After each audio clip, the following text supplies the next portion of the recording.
Live your life for a change, live your life for a change. You ain't gonna take it if you know how. Live your life for a change, you won't be ashamed. Live your life for a change, right? Make a difference in this world, make a difference in this world. Do it for yourself, put your pride up on the shelf. Make a difference in this world, right?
In a fundamental way, I mean, when you're burning out, you ask for help.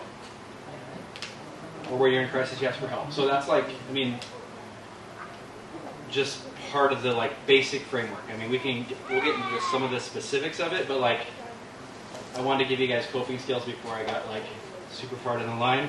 So if you're like, oh my gosh, I've reached a point where I don't think I can right this ship on my own, you ask for help, and you try to ground yourself in whatever way you can. Like for me, being barefoot helps. I find that this reduces stress, helps me calm down. Quite a few years ago, I would have never done this. I would have said I was allergic to the outdoors.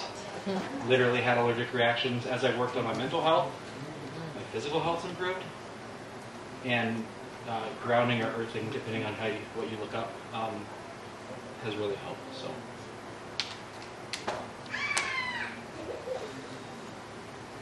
I don't think I've ever spoken off a phone with notes. I print them off. I'm like, I'm so happy with that. Then I was like, I'm going to bring my laptop. No. So we're going this way.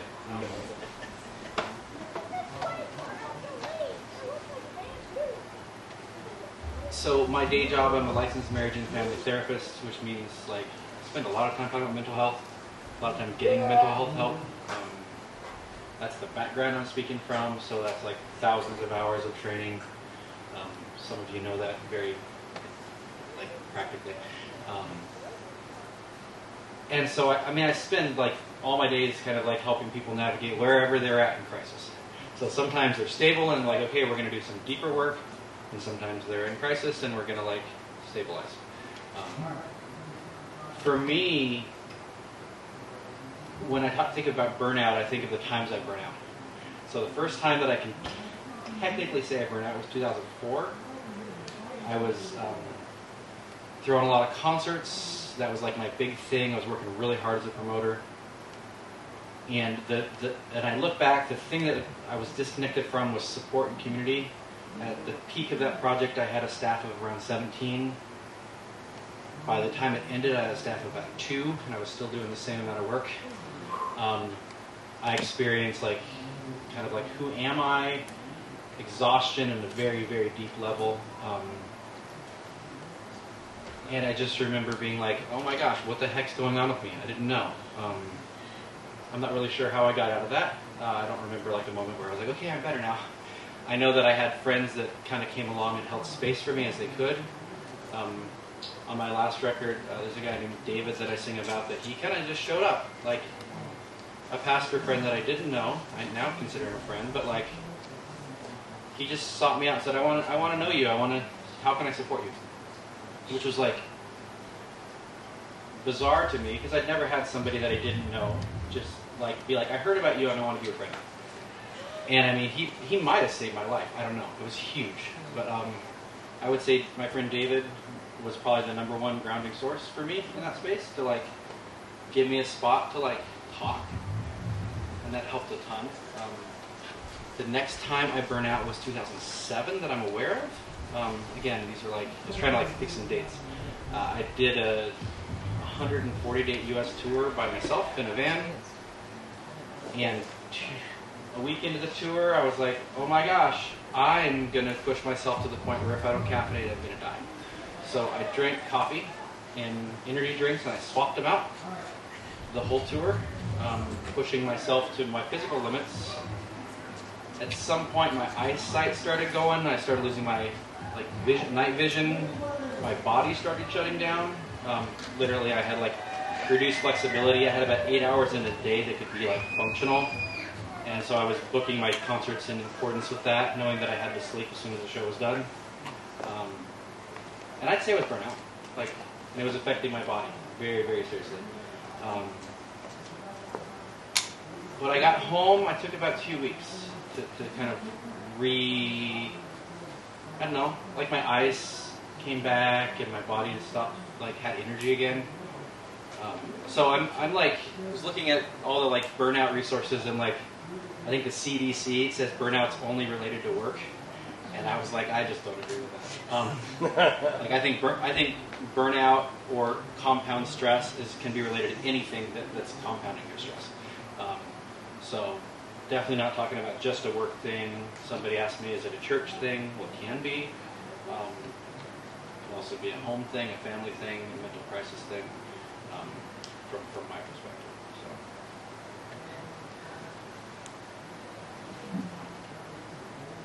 I'm going to play a song about one of the first times I burn out, because it's fun. Trying to make better plans at the same time to slow down.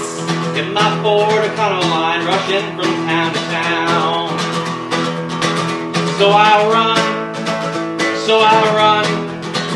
You can't catch me when I run. Stole away for an hour with a good book in my room. Conference call in 30 minutes, approaching too soon. Full of good. I saw it all from every different angle, and then becoming an addict and coming to Christ. So all of a sudden, the lights started to come on. Music can no longer be my God. Dope, sex, and music can no longer be my God. Addiction has got to go.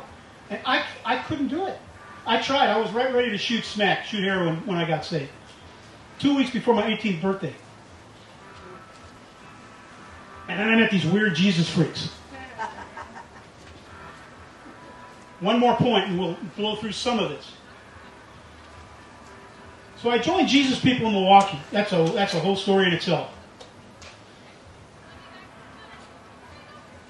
The traditional church thought we were cool, and the traditional church thought we were from Venus or something, and out of our minds. How could we even be saved? Or at best, we're walking in the flesh, not in the spirit. You know, we couldn't possibly be serious and have long hair, and I don't know, whatever, be hippies and play loud, weird music and all that. And I wonder how these people vote. The whole thing. Okay, there was a lot of that. But the leadership was smart enough to invite Baptists, Catholics, Episcopalians, independent Bible churches, Lutherans, Pentecostals, Charismatics, Neil, the Charismatics, even a handful of real hardcore fundamentalists who weren't sure if anybody was saved but them in their church. Come on. Don't play games. Your sons, your daughters, and your grandchildren depend on reality, not your trip.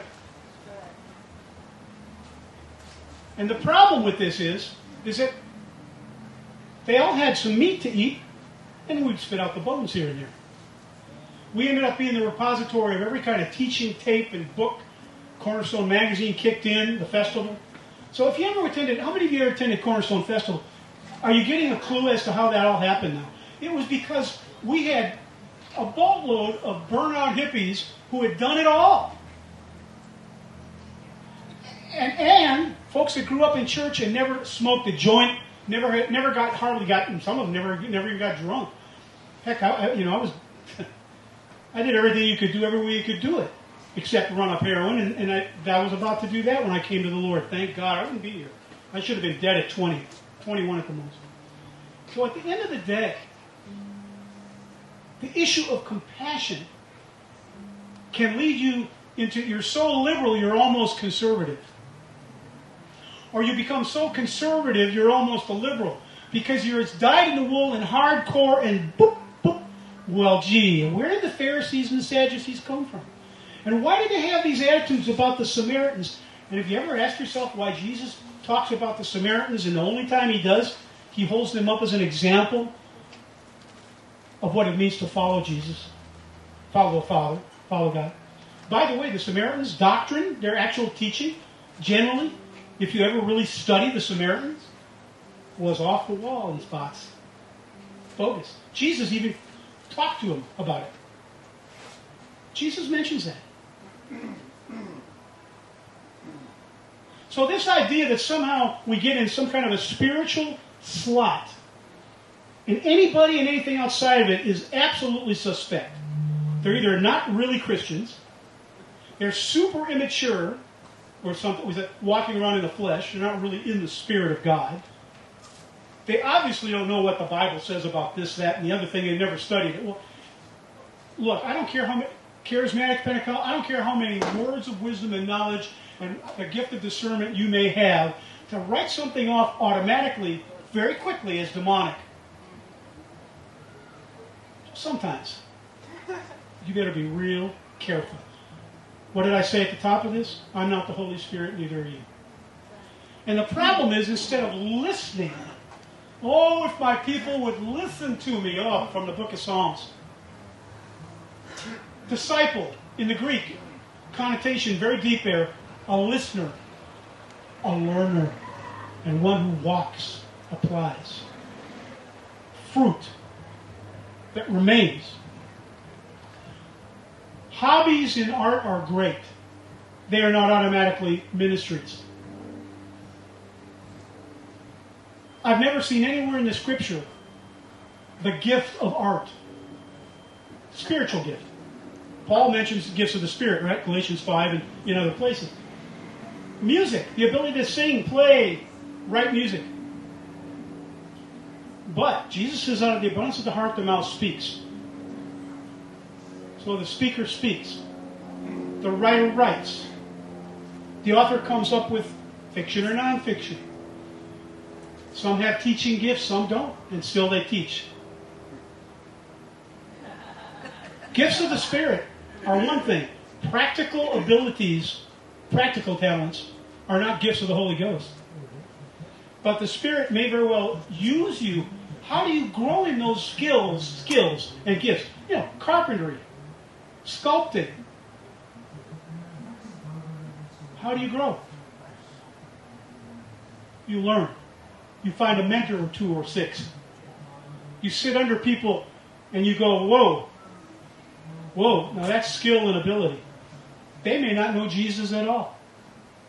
They may know him a little. They may be brilliant in some area of art and be lousy husbands, lousy wives, horrible parents, and terrible followers of Jesus. They may be disciples who are only going to be saved by the grace of God. That's for sure. That's true of all of it, right? But if we're saved, forget about it in terms of spiritual growth, in terms of being serious. Now, I had to be as serious about the Lord and the Word of God, the Bible, by the way, from Genesis to Revelation. So now I'm a fundamentalist to some people. Oh, whatever. Oh, I know. The canon is between your ears and whatever you say it is. That's what the Bible is. Reminds me of Outlaw Josie Wales. At one point, I'll be nice to the ladies here. All the way I say it, it's actually a line from that old movie. Don't go wee-wee down my back and tell me it's raining. Some people are pretty pretentious because they have information, which doesn't mean they have character transformation. The love of God. You tithe rue, mint, and cumin. But you forgot the weightier matters of the law. You want to talk about law? I'm quoting Jesus right now. Yeah. Love for God. Justice. Micah 6:8. You don't want to talk about politics? Why not? Millions of people literally live or die. Literally on who gets in office in this nation. You don't care? Let's not talk politics? Really? You don't want to talk politics because you don't want to have to deal with the issues in your own life and your own vote. Let's talk straight about this. I've been an independent voter for probably 35 years, so I don't fit in any paradigm. I can drive biblical trucks through both extremes. All right. So, are you hearing what I'm saying? Let me say it simply. I'm open. But I'm not 1,000% open to whoever, whatever, and whenever. But I'm willing to sit and listen and have the conversation and give and take. And as iron sharpens iron, one person sharpens another. Come, let us reason together. Love the Lord with all your mind, heart, soul, and strength. Might. Yeah? Okay.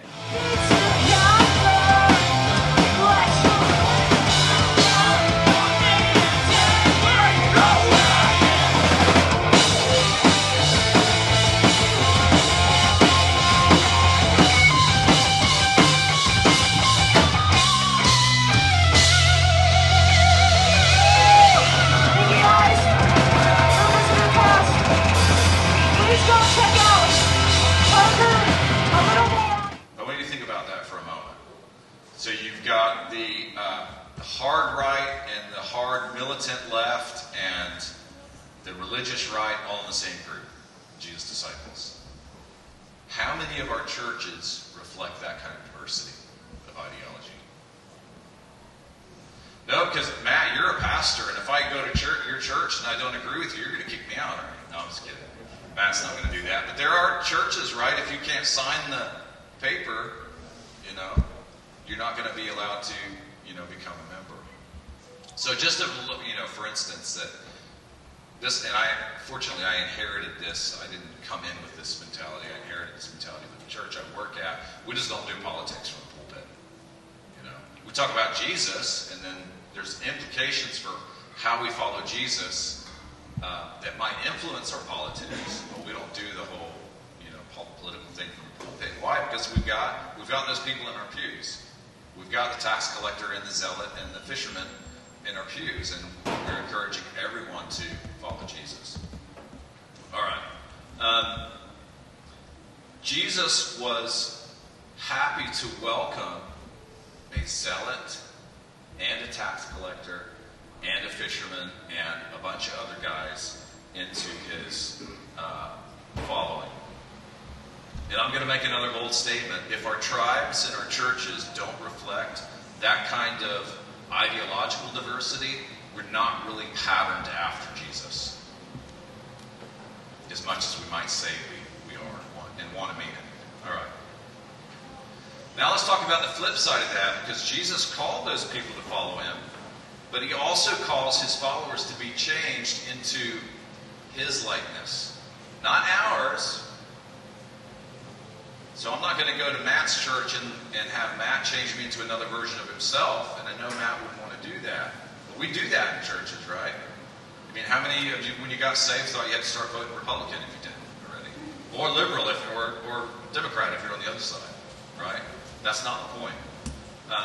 But Jesus can say to Peter, come and follow me, and later on say to the same Peter, put away your sword.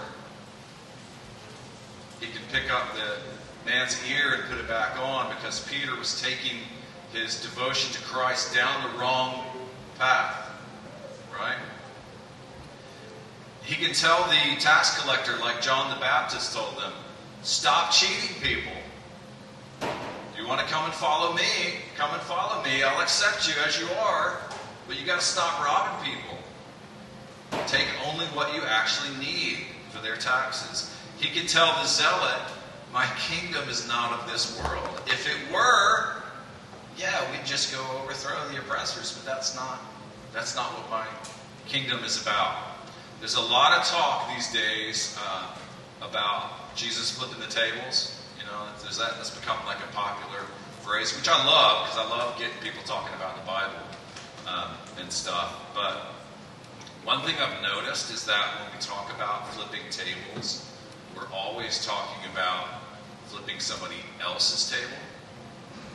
How often do we ask the Lord, flip my tables? Whatever it is. Now, in that story, it's about, profiting off of, the religious sacrifices and things like that. But, what are the other ways that we maybe profit off of our religion? Not just financially, but, in what sense do I need to let the Lord overthrow my obsession with power, for instance, or influence, or whatever it is? That flipping tables is always out there. Do we ask Jesus to flip the tables of my tribe, my side in the argument, my own heart? Maybe we could ask it this way. If you're looking for like a more of a devotional question to think about, what patterns, what behaviors, what toxic thinking, what sinful patterns does Jesus want to speak into in my life to revolutionize and change me into becoming more like Him? And am I open to allowing Him to criticize my side of the aisle, not just their side of the aisle?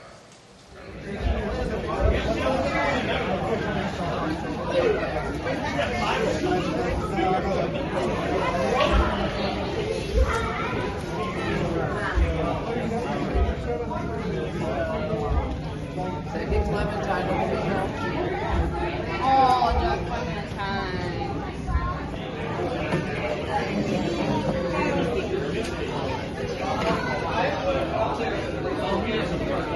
Do you need a free ice box? Somebody's cooling people down.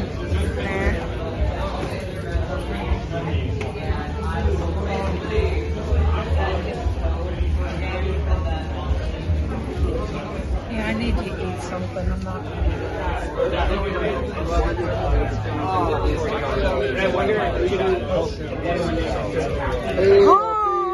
Well, where are we living? Let's face it, y'all. Some of us are pretty full of your friend, your mother, and your father, all this family in the end. One day we will answer for the love we did not say. Live your life for a change right now. Live your life for a change. Live your life for a change. You ain't gonna take it if you know how. Live your life for a change. You won't be ashamed. Live your life for a change right now. Oh, he has visited the bare bones. I can prove it. Good job.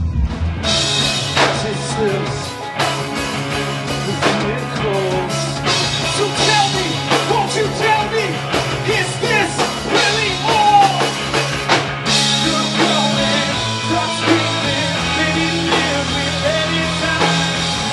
It's cosmic, salty, something over in my mind.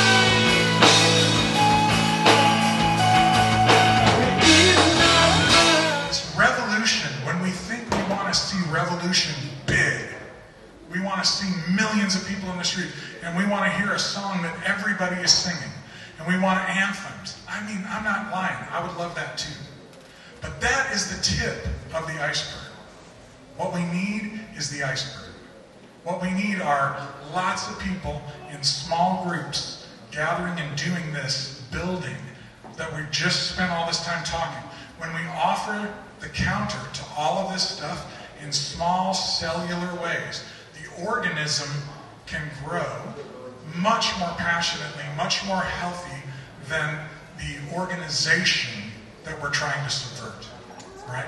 So we start by building the positive thing, and we don't worry about burning down the other thing, because people will lead it, and they will embrace the new organism. And then we trust whatever, as far as if a song is if God's going to put His breath on a song and it's going to go across the world, God's going to do that. That's not our job.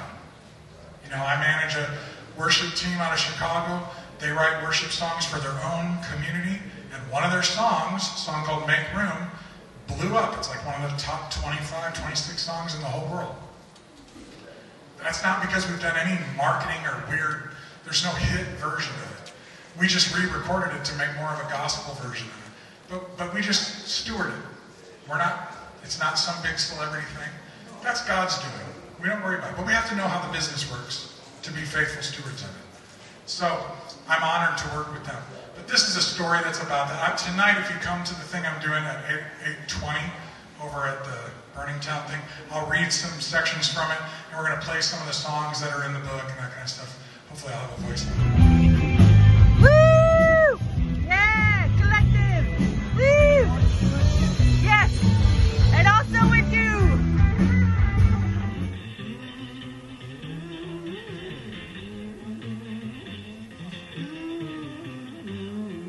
We do vintage camper rallies in Stanford, and it was Kentucky Derby. Nice. So I dressed up as a Welcome to the Audiofeed pony world.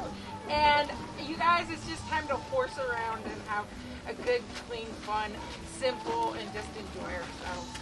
So you guys can start at the end. There's jumps, and then you can hop through however you want. You'll find silly string and bubbles to bombard people with while you're riding your horses. It'll be kind of fun to try to hula hoop with your horses. And then you can run around the track too if you want. And then for prizes, there's suckers and bubbles, and I'm going to throw some gifts at you. Love you all. Okay, go to start at the end, Anna. Yeah. I'm so gonna embark. Cool people, where's your horses? Is the horses starting? Yep, get down Come there. on down. Yep. Should we go? You That gonna way. go down there? Yep. It's not just kids, it's adults too. We're gonna ride this horse together. I gotta get Here, sit on the...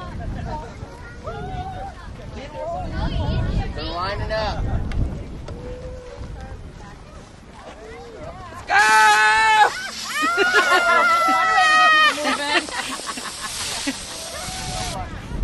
Abel! Abel! Where'd you go?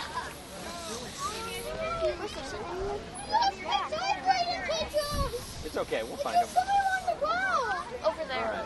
Alright, we'll find him. I know, you gotta go over there and pick him up. Run. Where? On the ground. Yeah, I guess.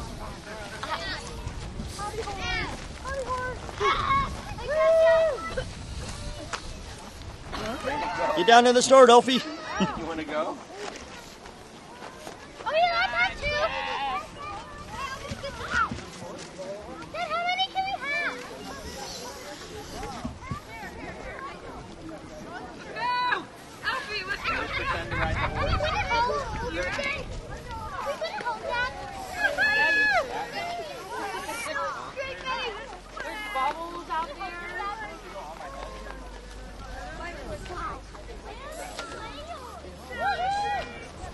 Anna, go get it.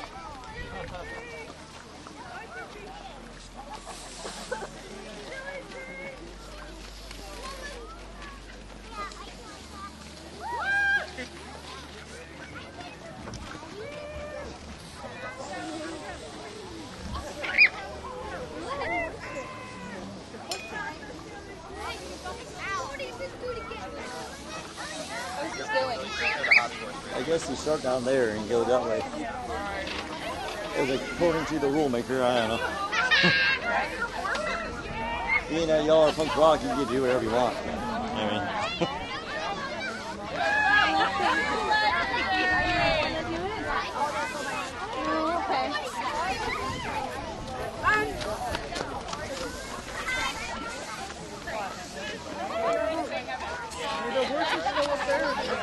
I have no idea.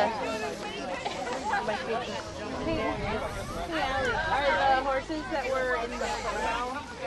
Yay, Elphie did it. You going out there. first? Are you going out? We'll have our Follow his rules. That's where it starts. Okay. I think you're good, Elphie. We don't know what's going on. You want some water? Is there something going on? Looks like I don't know if there is a race.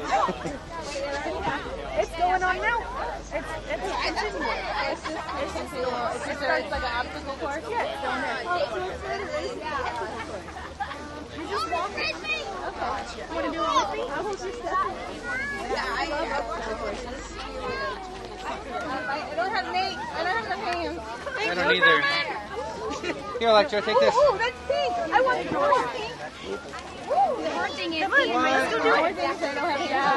Oh, here you are. And I got one. I'm going to get some of the other, Elphie will be excited about this one. I'm so sorry. I'm just like causing problems. Alright. Where did she go? You're over there.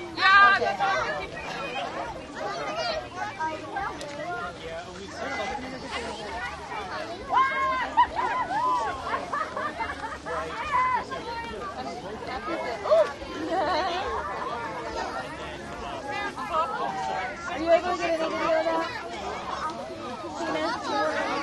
Did you guys get yours? You guys gonna hang up for it? I guess they're going up to get them because we thought they should. Oh, yeah. Abel, if you run first course, you can get a prize.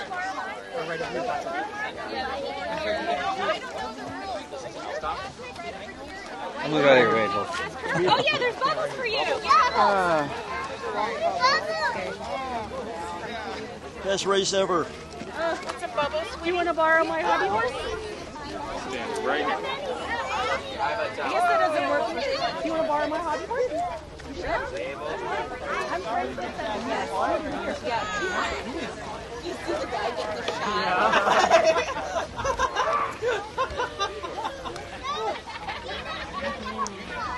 What's a bubble?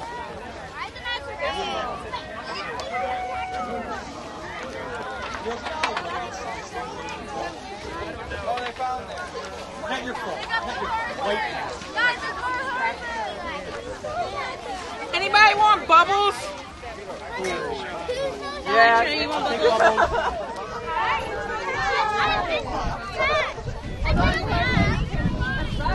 I did a lap.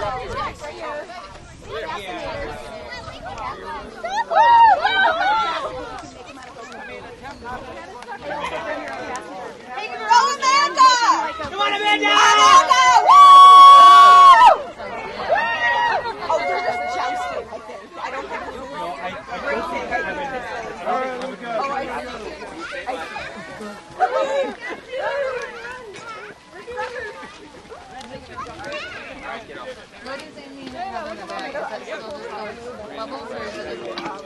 Alexa, you can go. I have mirrors. Shiny.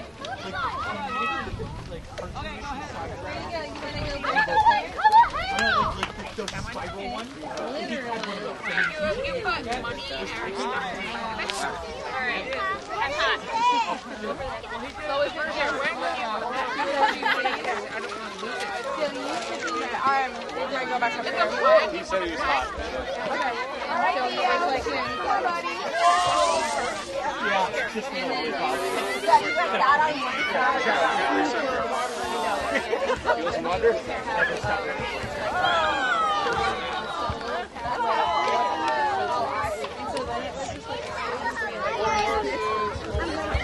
Marco loses.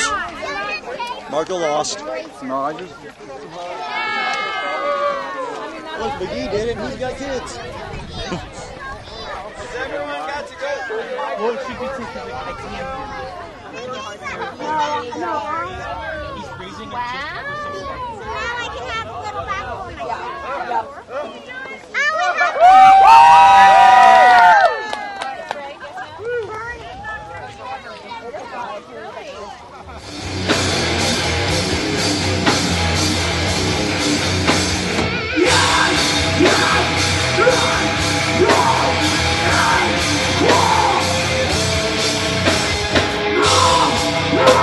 No!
angry.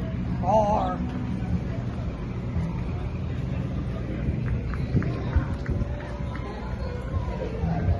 How's it going? Hi. Is this yours? Okay, so that is going to get you a bag of chips. So you can have any bag of chips in there. What kind of chips do you like? Yay! Yes, got to spin the wheel. Yes. Okay, I'm going to continue recording. Have a good one. All right, you too. Honestly, I like that one and the one that I like those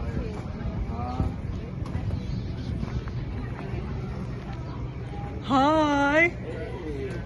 How are you hanging? You're kind of in the sun a little bit. What's that? You're in the sun. Yay, I get to see you when you're set up.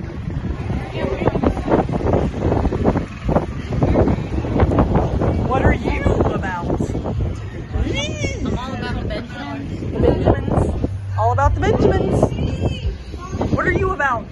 I'm not all about the Benjamins. Not all about the Benjamins. I'm all about kids nowadays. Japuza is about the Benjamins and not about the Benjamins. But we're all about giving the Benjamins to people who are. Don't have any Benjamins. Yeah. You got the Benjamins for the Benjamins, but not the Benjamins for the other Benjamins. Benjamins for the Benjamin lists. And Citizens Skate Shop. And everybody's coffee. Take a seat. Yes, yes.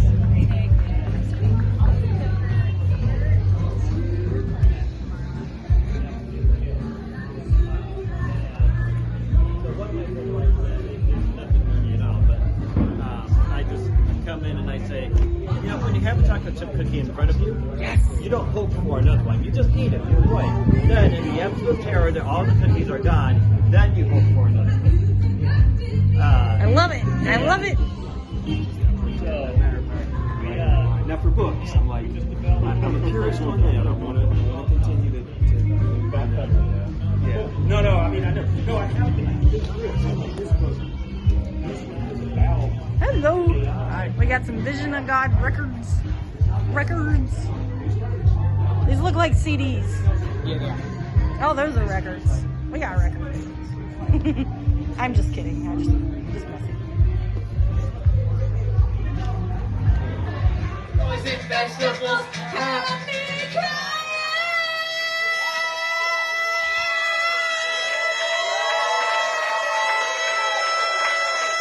Doing the flower, I was shaking in my shoes. I didn't know what a little room could do. Oh man of God, there's death in the pot, there's death in the pot, there's death in the pot. Man of God, there's death in the pot, there's death in the pot. Right now! Right now!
Then, from out in the darkness, with the moon rising over the neighbor's fence, in this impromptu community of former strangers, and the ashes on my head. The girl owes me nothing. Lovers blew my way.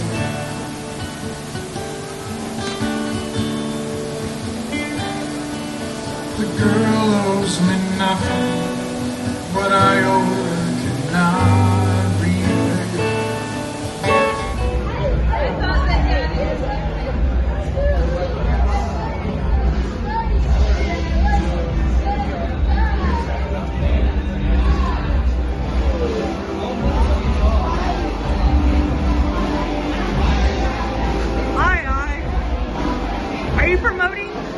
Are you promoting a band?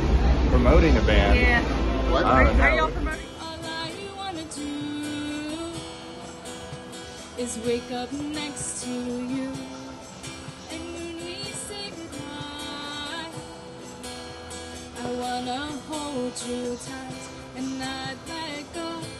Oh, oh, oh, oh. I wanna hold you tight. I won't let go. Oh, oh, oh, oh. I wanna hold you. Let you trust, trust me. Jesus, help me.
You going to the rave, Scott?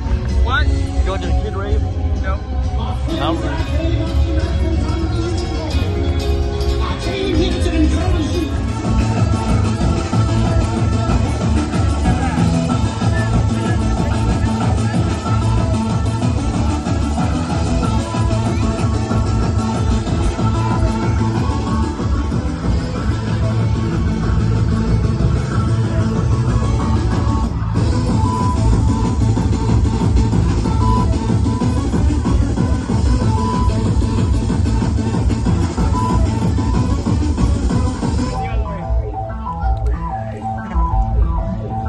Party hard.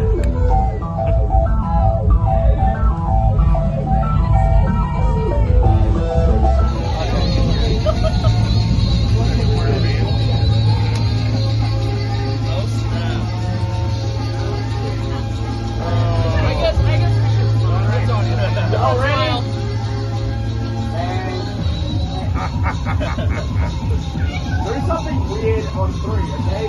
1, 2, 3. Hey, what is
Like this still exists. Why would Jeff lie? Why would he do that? So, you guys like this place or what? Oh,